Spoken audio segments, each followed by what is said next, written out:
Hey, what's up? It's your girl Izzy. Today I want to get more on a serious note of kind of going through my experience with living a life of undiagnosed OCD until 2022, when it led to a mental breakdown, just to me not knowing what kind of is going on in my head, to getting on medication and going to therapy and finding a ton of support from family and friends, finding the right therapy to where I am now, medication free.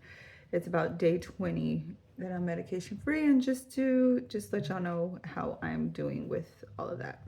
I am a professional face painter. You can find me at strokesbyizzy.com. Creativity and anxiety are like an evil twin and a good twin.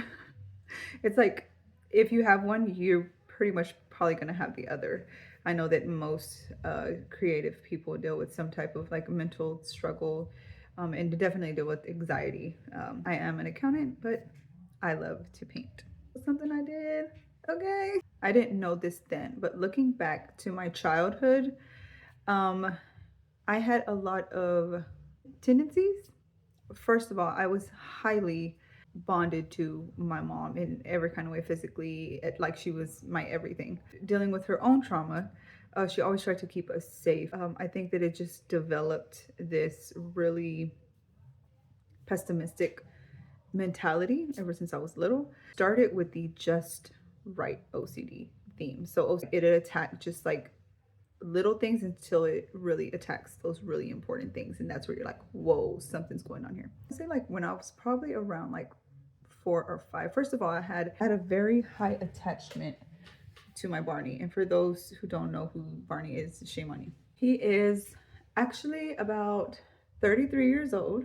Now that I'm older and I'm in my 30s, it just helps. Like when I have a crink in my neck or my neck's hurting me, it's just like, yeah.